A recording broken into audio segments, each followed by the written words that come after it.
Hey everybody, welcome to episode 64 of the Almost Daily Show with your host, Chandler. And the Dave Picardi. We are pumped about today's episode. Also, we're pumped about the tie-dye t-shirt I'm wearing. Shout out to my friends at Caffeine and Kilos, the only company, actually funny story, they're the only large-scale company that's ever immediately there to support you in a lot of the things we want to do. I asked 3 larger apparel companies recently to maybe help out during a charity auction.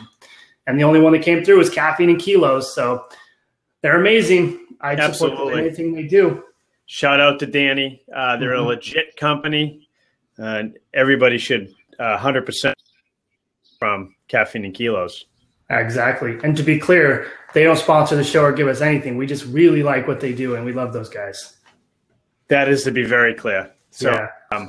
Danny, if you're listening, why aren't you sponsoring the show? Yeah, we just gave you a free endorsement. Maybe we'll bring him on as a guest. He's a champion guest. Yeah, that'd be a really good show. Mm-hmm. It would be maybe the show of the century. I think so. Today's show is going to be a good one. There's this huge hot button topic going on in the gym industry right now, and it's a lot of gym affiliates, especially in the CrossFit world, are struggling and they're falling apart and they're not sure why. And their reasoning is, well, it must be because I'm in this commodity-based market. And if I rebrand my name, it should fix everything. It should pull me out of this. And so today we want to talk about the concept of, is rebranding going to be the thing that helps you succeed and helps you survive? And we've been talking about this a lot lately. We were just on the Chris Cooper podcast. So if you didn't listen to that, go download it on the 2 Business Radio. But I think the biggest fundamental issue in the gym industry and people wanting to rebrand is the fact that these people generally don't have good systems set up. They don't have good strategies. They don't have a long-term plan. And they're always just riding this short-term solution. They're always trying to figure out how to pull themselves out of the hole. And ultimately what happens when they rebrand is they fall worse into the hole, because they go from the CrossFit market with gyms everywhere to the full-blown gym market with personal trainers and yoga studios and Orange Theory Fitness and all these multi-million-dollar corporations that they have to work with and franchises that they now have to compete with, whereas they have the protection of the name in what's seemingly a commodity-based market, but mostly a niche market. Yeah, it is quite the mess out there. Where my gym personally is the 36th affiliate. Chan, why do I have some feedback? I don't know. What's wrong with your camera, your microphone? I'm listening to it. It sounds like it's on your side. No, there's no feedback over here. Oh, then I don't think I have feedback.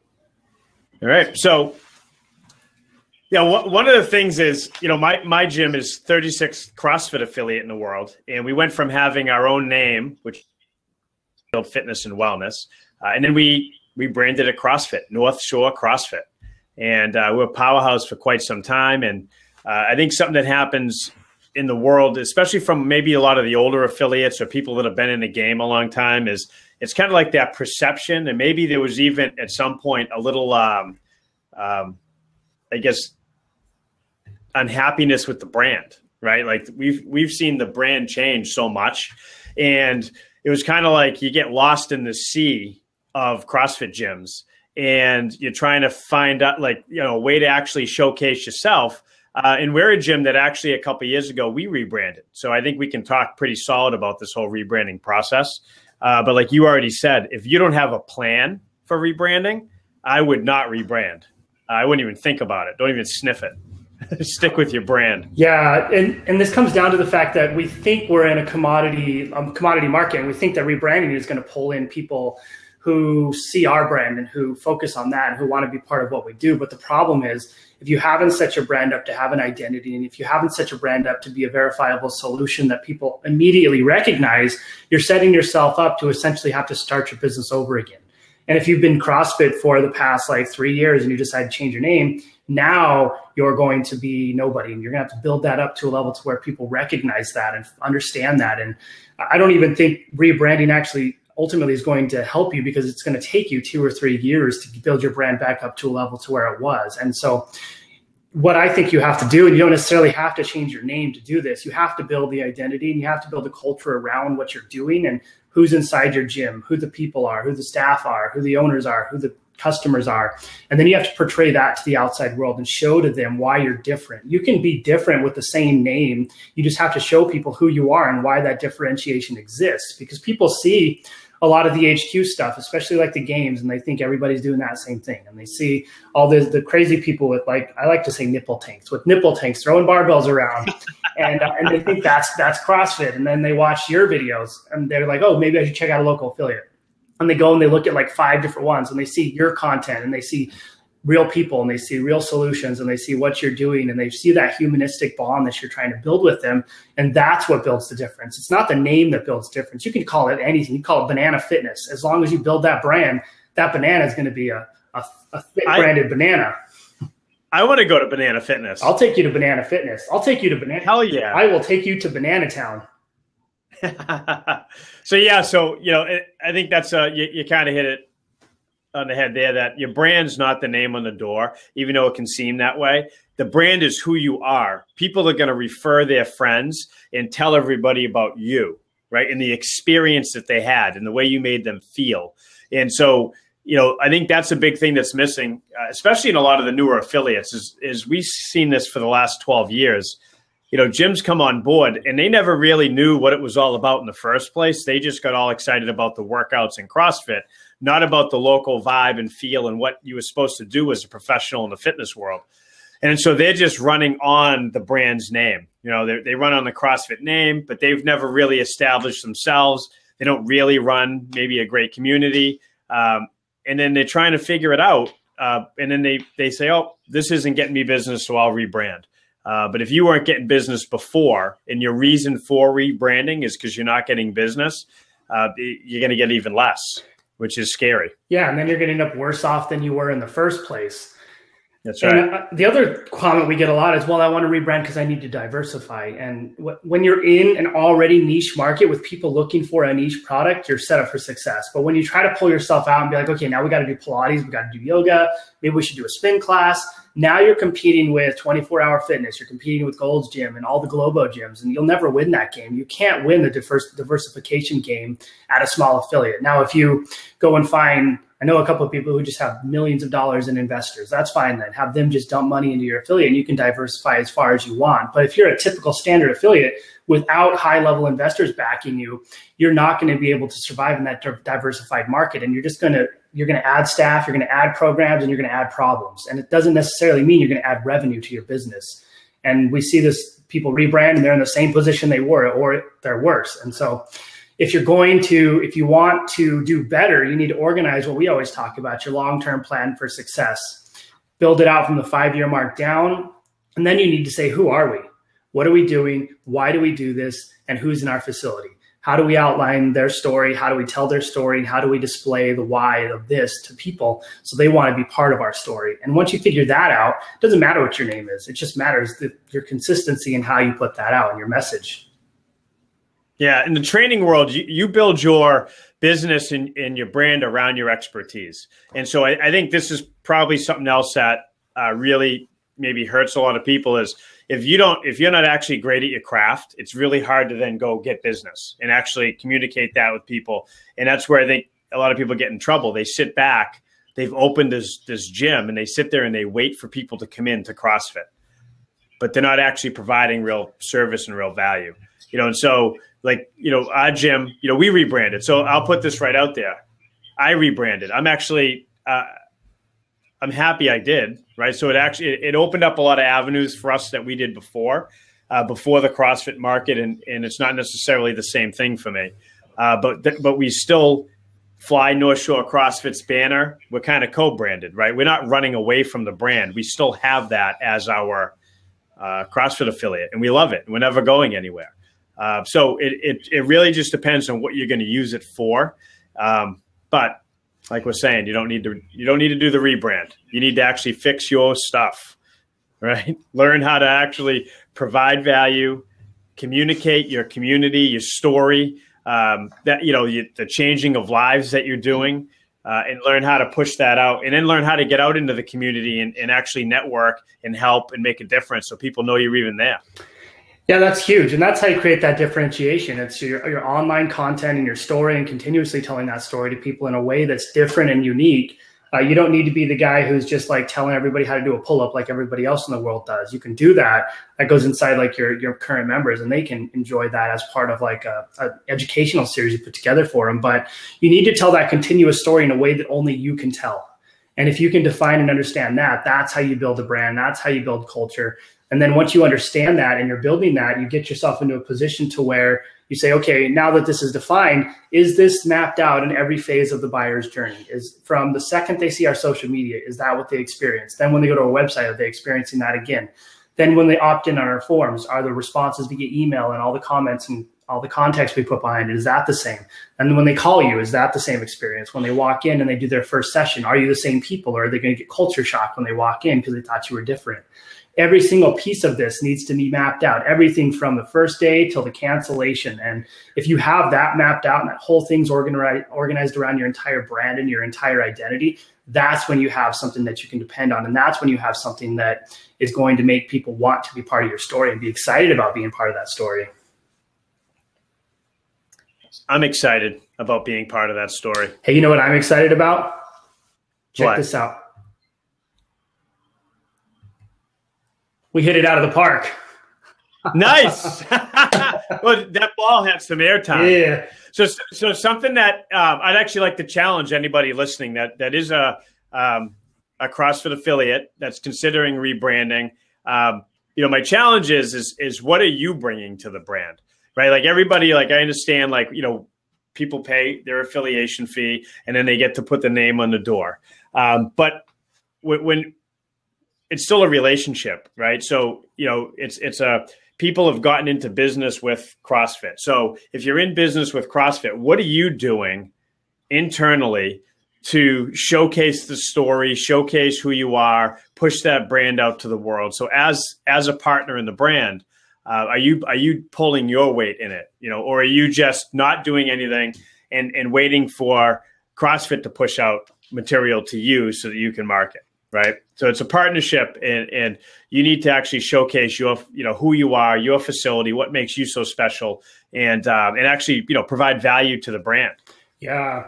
And then when you decide like, okay, I do want to rebrand, if you do decide that, you need to say, okay, is my business sustainable right now? Are we profitable? Do we have good systems in place? And do we have 12 to 24 months to organize this rebrand? So that way it's successful when we essentially restart. And you should consider maybe this, you need branding, money goes into everything, but you need to say, okay, now that we're doing this, does it need to be a co-brand? And how does it look? How is it organized? You need this thing mapped out, and you need a 12 to 24 month plan to make this ultimately successful. Just because you change your name and start doing Zumba doesn't mean you're going to be successful tomorrow.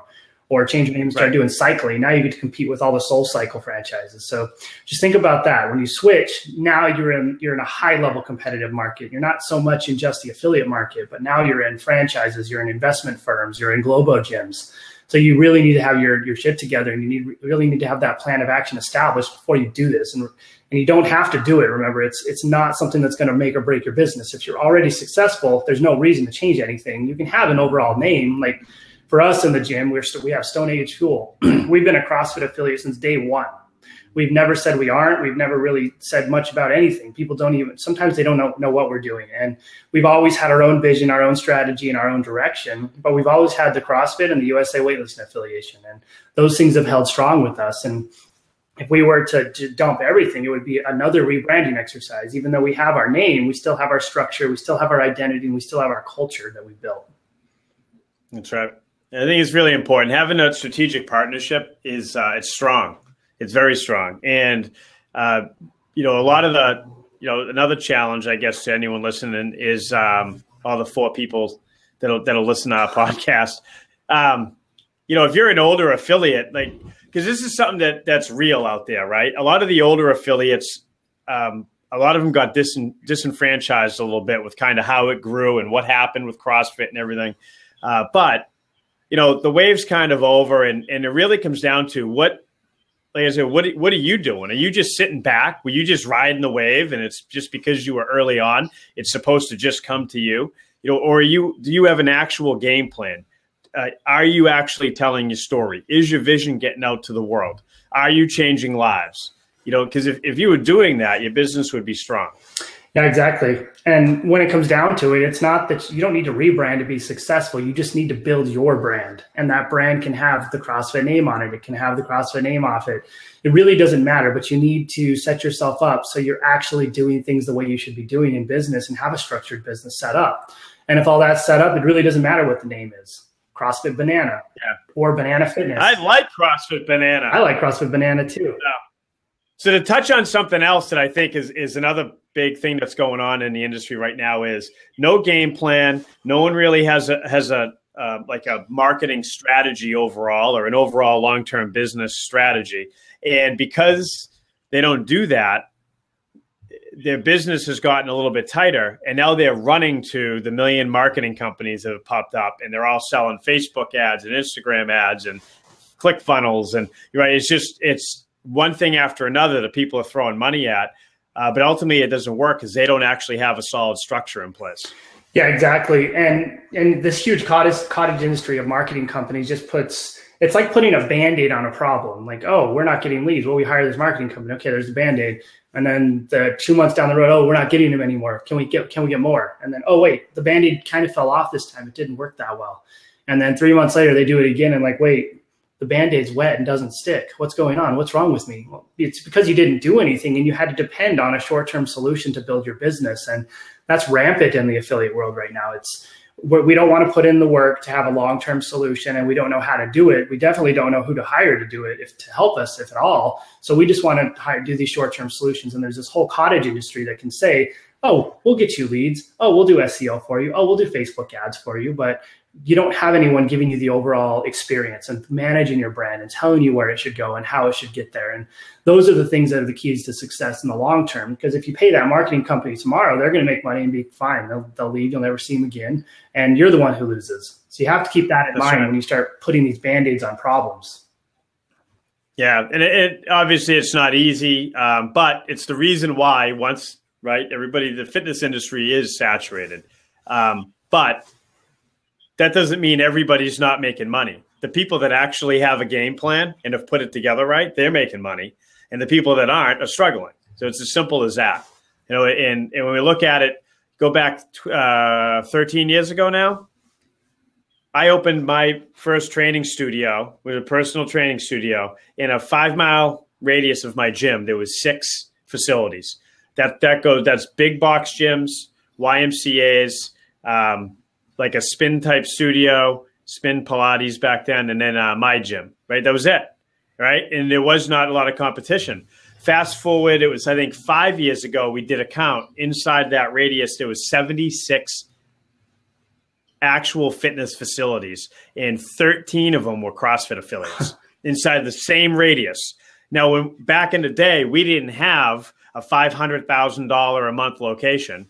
I was billing out $15,000 as a personal trainer, and I couldn't get any bigger because it was all around the relationship I had with clients, and I could only handle so many, right? So now that there's, we should probably redo a count, but I already know about a boatload more that have opened up. So in the same 5-mile radius is at least 100, right? There's even more CrossFit gyms. And so that doesn't mean that your gym can't be successful inside of that area. Right? It's whoever's actually telling a good story, delivering great results, changing lives, and has a real business game plan built around everything from how you run your business to marketing, everything. Those are the gyms that succeed.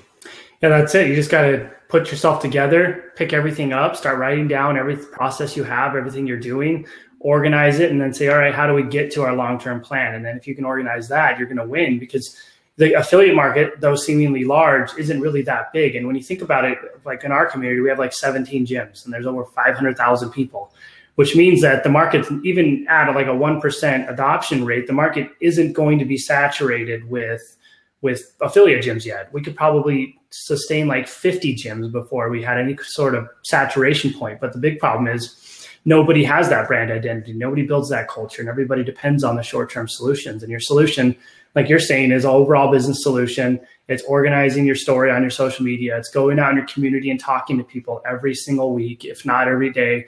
It's establishing partnerships with other businesses, and it's making sure that everything you're doing is always moving your business forward. And if you're the guy who's on the floor 12 hours a day, you need to get yourself off the floor and find someone who can take that role so you can go out there and do those things. Because if you have the blinders on, then you can't focus on being the visionary and the guy who goes to grow everything. And we talked about this in my Chan's Logic podcast just now, was how do you make your business essentially run itself? And what does it mean to actually be working on your business, not in your business, which is that cliche term that nobody ever defines. Yeah. So you touched on something that hopefully this doesn't do the opposite view on you. But something that we've put a lot of work into recently is, something else we see with this whole rebranding thing is everybody's trying to find like this big solution for a business system, something that's going to change everything. And really what it comes down to is there is no one way to run your business, right? It's whatever works for you, built around your resources, your expertise, all those things. And so if you're a visioner, you don't want to do a certain thing, well, that doesn't mean that certain thing is the only way to do it, and that's how you're going to be successful in business, so you better figure it out, right? You can do it different ways. There's not one way to do it. But one thing that I definitely have seen is, and this happens a lot, is everybody is in a hurry to get off the floor and have their business run itself and all that. Well, there's a simple, I think, concept in what we're doing for business is it is a relationship business, and it is about the community, and it is about having a strong leader. So if you're running a CrossFit type gym, it needs to be built around community and leadership. And if you don't have somebody in place that can be that person, and you were that person, it's not as simple as get off the floor and you'll be fine because you can go out and get clients, because then the community and the delivery falls apart. So I think you need to find balance in it. You don't have to teach everything, and you don't have to be on the floor all the time. But your presence still needs to be there, and they do need that community and the leadership and that whole side of it. It's very important. Yeah, I think that comes down to the process of learning how to replicate yourself. We often hear, "Oh, I have someone do this, and then they don't do it right, so I just do it myself because I'm a perfectionist." And what that translates to is, I don't know how to teach and mentor people anything, so I just do it myself because I become immediately frustrated. So when you're doing these processes and you have all these things you do all the time, like coaching classes, cleaning bathrooms, organizing stuff, everything you do, you need to write down. Like, this is what the cleaning things are. This is what the coaching duties are. This is what the leadership duties are. This is how I always talk about my why, and it's how I show my passion in my business. And I think you have to, once you get all that written down and you really learn to replicate yourself, and you teach your staff and you mentor them and train them in a way to where they're comfortable doing it on their own, you essentially put yourself in a good position to step back. And you should definitely always have that presence in the gym, because you're the visionary and you're the guy who's there to pump everybody up and showcase that vision and make sure your staff knows that vision and make sure everybody's just overall excited about it. And if you're always doing that kind of stuff, then you're pumping them up from your way. You have your coaches managing what they're doing, and especially in the gym market. But I think you really have to mentor them in the right way, and you really have to show them the right direction. And the hardest part is you have to find the right people who are willing to do it, who share that passion and who share that drive and that commitment, because a lot of people don't care, and you have to be able to spot that right away. Yeah, I think that's big. But I do think, kind of to reiterate it a little bit, is don't be in such a rush to run away from it. You don't have to teach boatloads of hours, but that doesn't mean that you can duplicate yourself where you don't have to be involved anymore. If you don't have that dynamic person that's the leader of the community, you will find that the finances suffer. And everybody should be pulling their weight, and everybody should be doing all the jobs and all the stuff. Good, but you still need that the leader of the pack. Yeah, Big man. Be the visionary. I love it. So this is good. Yeah, good times. I'm looking forward to really having people talk about this. I'd love to see people commenting, get some stuff going back and forth, because I think this is a big, like you already said it, big hot topic right now. We see a lot of gyms making a lot of mistakes around this. Yeah, and mistakes that sometimes you don't come back from. So we need to make sure that you guys are always in a good place. And when we see like surveys and stuff, and we always want to talk about what we see and how it went and what the implications are behind what you're doing, because there's long-term implications behind this stuff. So make sure if you have questions about it, comment below or shoot us an email and we'll talk about it. We'll go through it. We'll do exercises. One thing we want to start doing in the future now is Hot Seat Thursdays. So if you guys want to, what we want to do is we want to go live like this and talk about your business and what you're doing and how we can help you. And if you're willing to jump on a live broadcast like this with us and talk about it, we'll go through everything. We'll help you map out and systematize a lot of the things you're doing. So comment below or shoot us an email if you want to do that with us. Hot Seat Thursdays. Yeah. That'd be exciting. Yeah, that'd be really exciting. That'll be fun. All right. I think good stuff. That is all she wrote. Wait 1 second though. All she wrote. Those noises are incredible. All right. So out of the park. I think it's time to sign off.